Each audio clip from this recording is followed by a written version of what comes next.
हार्दिक स्वागत करती हूँ विषय हिंदी।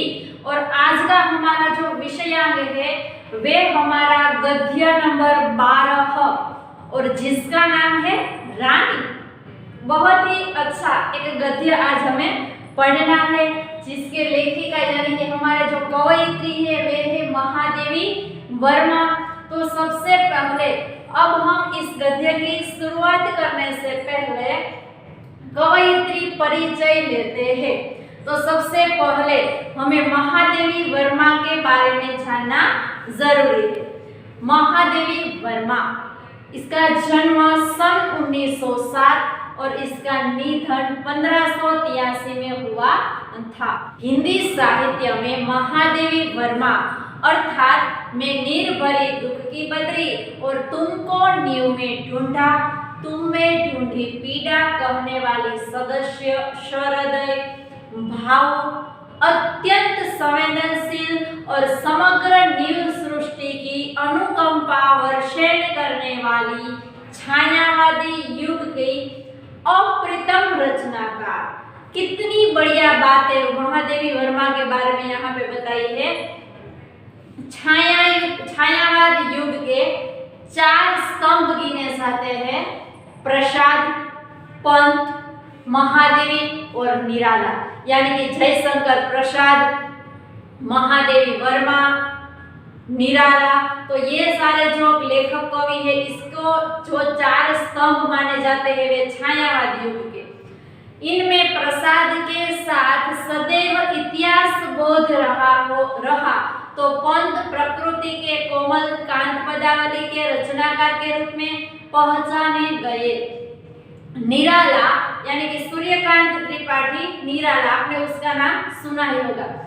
निराला अपनी ओजस्विता और रौद्रता के लिए तो महादेवी धीर गंभीर दर्द की दास्तान सुनाने वाली कवयित्री के रूप में पहचानी गई। तत्पश्चात हम बताए कि फर्रुखाबाद यानी कि उत्तर प्रदेश में जन्मी महादेवी सही अर्थ में एक विदुषी और प्रगल्भा नारी के रूप में समग्र जीवन जी गई है। मुख्यतया महादेवी कवयित्री ही रही, किंतु स्मृति की रेखाएं जैसी रचना के द्वारा उत्तम गद्यकार रेखा चित्रकार के रूप में भी अपनी पहचान बनाने में सफल रही है। प्रयोग महिला विद्यापीठ की प्राचार्य और गुरुकुल के पद पर रहकर शिक्षा के क्षेत्र में आपने अनुपम योगदान दिया है।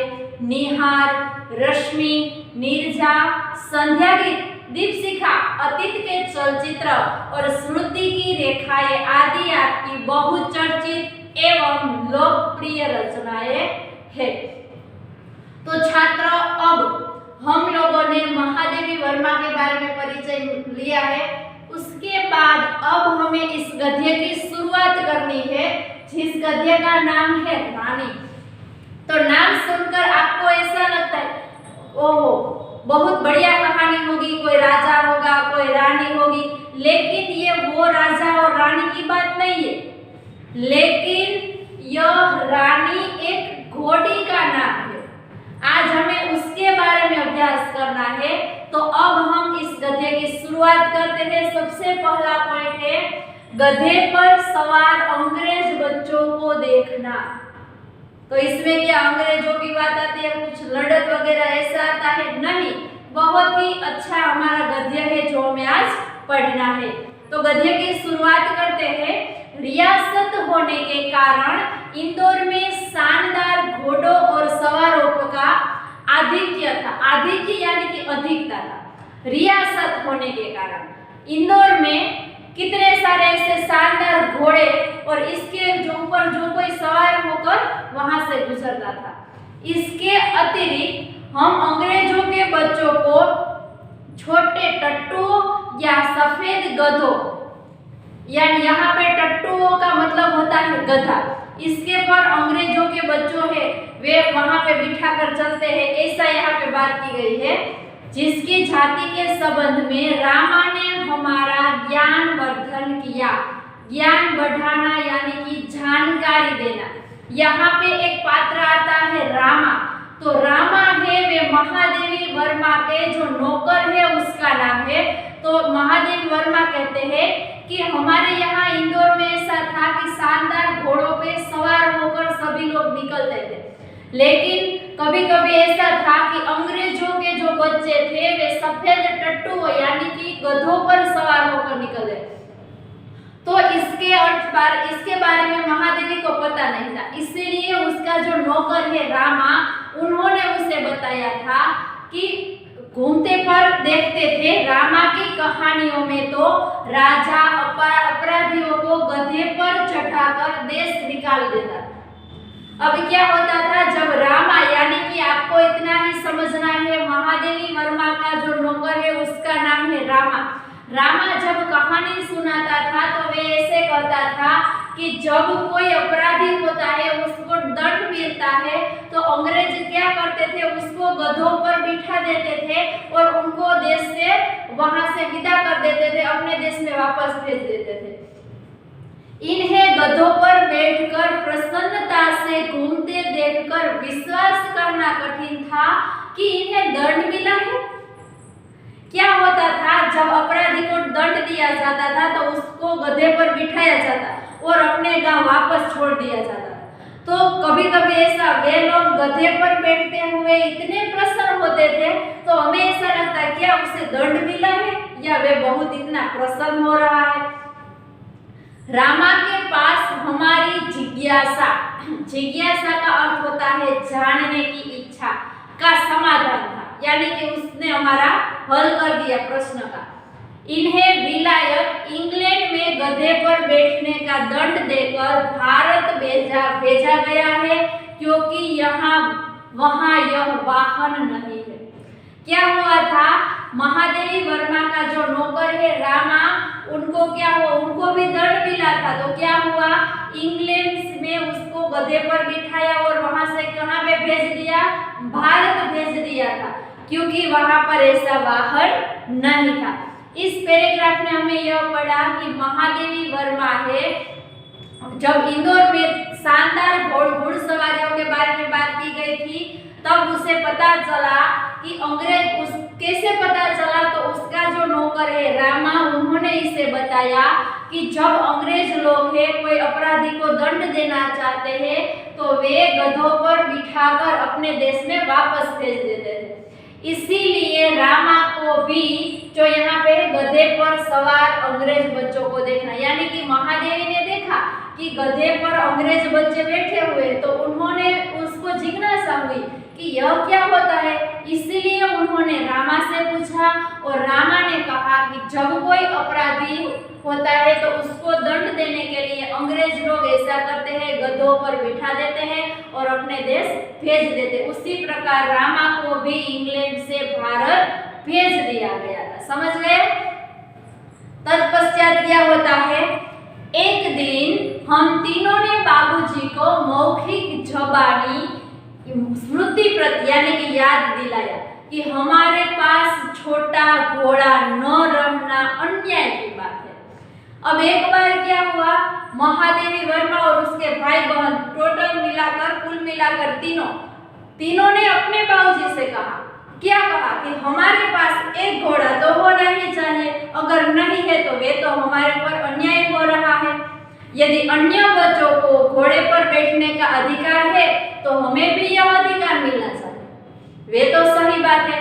महादेवी ने क्या कहा, अपने पिताजी से कहा कि सभी बच्चों को घोड़े पर बैठने का अधिकार है तो हमें भी यह अधिकार मिलना चाहिए। ऐसी बात महादेवी और अपने भाई बहन दोनों मिलकर उन्होंने किससे बताई, अपने बाबूजी से बताई। अब महादेवी की इच्छा क्या है, हमारा दूसरा पॉइंट है घोड़े पर बैठने की इच्छा, यानी कि महादेवी ने अपने बाबूजी से कहा कि हमारे घर में भी एक घोड़ा होना चाहिए। तब बाबूजी ने हंसते हुए पूछा, सफेद टट्टू पर बैठोगे, यानी कि तुम सफेद गधे पर बैठोगे? तुम कहो के साथ भीड़भाड़ के उपरांत मैंने अगुआ होकर गंभीर मुद्रा में उत्तर दिया, सफेद टट्टू तो गधा होता है जिस पर बैठाकर सजा दी जाती है। उसके बाबूजी ने ऐसा कहा, क्या तुम सफेद टट्टू पर बैठोगे? तब क्या कहा कि टट्टू, सफेद टट्टू का मतलब तो गधा होता है, गधे पर बिठाकर तो सजा दी जाती है। पता नहीं हमारे ज्ञान के वजस्त्र स्रोत सदा बहने वाला प्रवाह, इसका अर्थ होता है रामा को बाबूजी ने डांटा या नहीं, परंतु कुछ दिनों बाद हमने देखा कि छोटा सा चॉकलेटी रंग का टट्टू आंगन के पश्चिम वाले बरामदे में बांधा गया है। अब इसके बाबूजी को ऐसा तो लगे तो उसको किसने बताया कि गधे पर बिठाकर सजा दी जाती है? किसने बताया था? रामा ने बताया था। तो अब महादेवी ऐसा कहते हैं कि हमें पता नहीं बाबूजी ने रामा को डांटा होगा या नहीं, लेकिन कुछ दिनों के बाद हमारे बरामदे यानी कि वरांडा, बरामदे में एक घोड़े को बांधा दे, वहां पे घोड़े को चॉकलेटी रंग का एक टट्टू आंगन में पश्चिम बरामदे में बांधा गया है। बरामदा को घोड़ा को बांधने के लिए नहीं बनाया गया था, अतः बाहर से टट्टू को लाने के लिए दीवार में एक नया दरवाजा लगाया गया और उसकी मालिश करने तथा खाने पीने घूमने आने की उसकी देखरेख के लिए छुट्टन नाम का साइस रखा गया। अब एक घोड़ा लाया उसके घर में और ये जो बहुत ही छोटा है और इसकी जो देखभाल करने के लिए एक छुट्टन नाम का राइस लगा, छुट्टन नाम का साइस का अर्थ होता है जो घोड़े की देखभाल करने वाला होता है, उसको भी वहां रखा गया। यानी कि महादेवी वर्मा के कहने पर उनके बाबूजी ने घर में एक नया प्राणी आ गया। क्या हुआ? उसकी देखभाल करने के लिए एक छुट्टन नाम का साइस रखा गया। अब तो हम उस छोटे टट्टू से बहुत प्रभावित और भयभीत हुए। हमारे तथा हमारे अन्य साथी जीवों के लिए न मकान में कोई परिवर्तन हुआ। क्या हुआ? उसके लिए तो कोई परिवर्तन नहीं, लेकिन जब वह छोटा टट्टू उसके घर पे आया है तो उसके देखभाल के लिए एक आदमी रखा जाता है, नया बरामदा बनाया जाता है। इसीलिए उसके मन में ऐसा होता है कि हमारे लिए तो मकान में कोई भी परिवर्तन नहीं हुआ, लेकिन जब ये जो छोटा चॉकलेटी रंग का टट्टू जब आंगन में आया है तो इसके लिए इतने सारे परिवर्तन किए गए। इसके लिए विशेष नौकर रखा गया। रामा को तो नौकर कहा ही नहीं जा सकता, क्योंकि वह तो डांटने फटकारने के अतिरिक्त हमारे कान भी खींचता था। अब महादेवी वर्मा को लगता है कि रामा को तो हम नौकर नहीं बोल सकते, क्योंकि वो हमें डांटता है, कभी कभी तो हमारे कान भी खींच लेता है और हमारी खिड़की तक दरवाजे में परिवर्तन नहीं हो सके, जिससे हम रोजी और निक्की के साथ कूदने के कष्ट में मुक्त हो सकते। बाबूजी से यह सुनकर भी वह टट्टू हमारी सवारी के लिए आया है। हम सब 4-5 दिन उससे रुष्ट और अप्रसन्न घूमते रहे, परंतु अंत में उसने हमारी मित्रता प्राप्त कर ली। रामा ने उसका नाम पूछने पर ज्ञात हुआ कि उसे ताज रानी कहकर पुकारा जाता है। क्या होता था? जब उसके घर में चॉकलेटी रंग का टट्टू आता है तब सभी लोग उससे रुष्ट थे, तब उसके बारे में जानकर सब लोग रुष्ट और अप्रसन्न रहते थे। लेकिन जब रामा को पूछा कि ये जो हमारे घर पे नया मेहमान रूप में जो आया है उसका नाम क्या है, तो उसका नाम वे बताते हैं ताज रानी। क्या नाम है उसका? ताज रानी बताते हैं। तो इसे ताज रानी पुकारा जाता है। ताजमहल का चित्र हमने देखा था और रामा और कल्लू को माँ की सभी कहानियों में रानी के सुख दुख की गाथा यानी कि कहानी सुनते सुनते हम उसके प्रति बड़े सदय हो गए, यानी कि दयालु हो गए। ताजमहल जैसे भवन की रानी होने पर भी यहाँ वहाँ से कहानियों की रानी की तरह निकाल दी गई है। यह कल्पना करते ही हमारी सारी ईर्ष्या और सारा क्रोध करुणा में पिघल गया और हम उसे और अधिक आराम देने के उपाय सोचने लगे। अब क्या होता है, उसके घर एक घोड़ा आता है, नन्हा सा छोटा सा।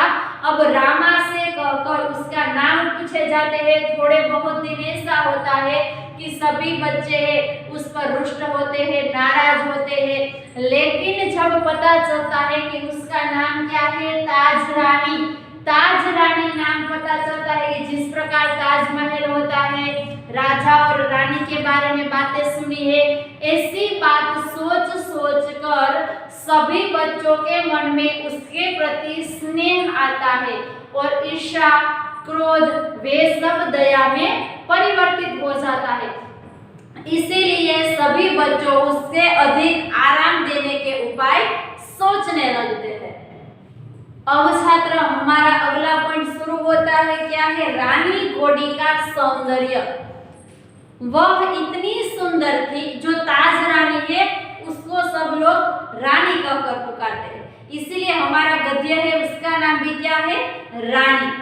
वह इतनी सुंदर थी कि अब तक उसकी छवि आंखों में बसी है, जैसे कि हल्का चॉकलेटी रंग, चमकदार रंग जिस पर दृष्टि फिसल जाती थी, खड़े छोटे कानों के बीच में माथे पर झूलता अयाल।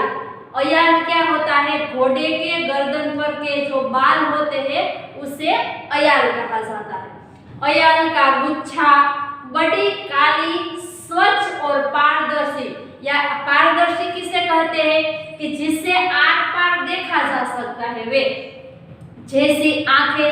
अब छात्र यहाँ पे रानी घोड़ी का वर्णन बताती हूँ मैं कि कैसी क्या बात की है कि हल्का चॉकलेटी और चमकदार रंग है, उसके रंग पर हमारी आंखें जैसे फिसल जाती है, ऐसा लगता है। उसका जो अयाल यानी कि घोड़े के गर्दन पर जो बाल है, वे उसका गुच्छा, बड़ी काली, स्वच्छ एवं पारदर्शी उसकी आंखें, लाल नथुने जिन्हें फुला फुला कर चारों ओर की गंध लेती रहती है, उजले दांतों और लाल जीभ की झलक देते हुए गुलाबी ओठों वाला लंबा मुंह जो लोहा चबाते रहने पर भी क्षत विक्षत यानी कि घायल नहीं होता, ऐसे उसके दांत है, उसके गुलाबी होठ है कि अगर वे लोहा चबाती है फिर भी वह घायल नहीं होती है। ऊंचाई के अनुपात से पीठ की चौड़ाई अधिक है, सुडौल, मजबूत पैर और सघन पूंछ जो मक्खियों उड़ाने के क्रम में मोरछल यानी कि मोरपींछ के बना झाड़ू समान उठती गिरती रहती है, उस पर उस समय यह सब समझने की बुद्धि नहीं थी, परंतु इतने दीर्घकाल के उपरांत भी स्मृति पट पर वे रेखाएं ऐसे उभर आती है जैसे किसी अदृश्य श्रावणी के लिखे अक्षर अग्नि के ताप में प्रत्यक्ष होने लगते हैं। तो यहाँ पे रानी का वर्णन किया गया कि रानी कैसी है, उसका हल्का चॉकलेटी रंग है, उसकी आंखें पारदर्शी है, इसके अयाल का गुच्छा काली जिन्हें फुला फुला कर चारों ओर से गंध लेती है, ऐसी उसकी लाल नथुने है, गुलाबी ओठ है, सफेद उजले दांत है, लाल जीभ है। तो ऐसी उसके बारे में बात की गई। तो इसके बाद महादेवी ऐसा कहते हैं कि अब तक उसके बारे में मुझे याद नहीं, लेकिन ऐसा लगता है दीर्घकाल यानी कि समयांतर के पहले उसकी स्मृति की रेखाएं, उसकी याद यानी कि मेरे मन में अंतःकरण में स्याही की तरह लिखे अक्षर के जैसे जिस प्रकार लिखे हुए अक्षर होते हैं और हम उसे पढ़ लेते हैं, उसी प्रकार जिस प्रकार अग्नि के ताप से प्रत्यक्ष होने लगते हैं, ऐसी रानी की स्मृति है वे महादेवी वर्मा के अंतःपट में बसी हुई है। तथा वे स्नेह में बदल जाता है। अंग्रेज बच्चों के बारे में बात की गई, तो इसके बारे में हमने इस वीडियो में पढ़ा।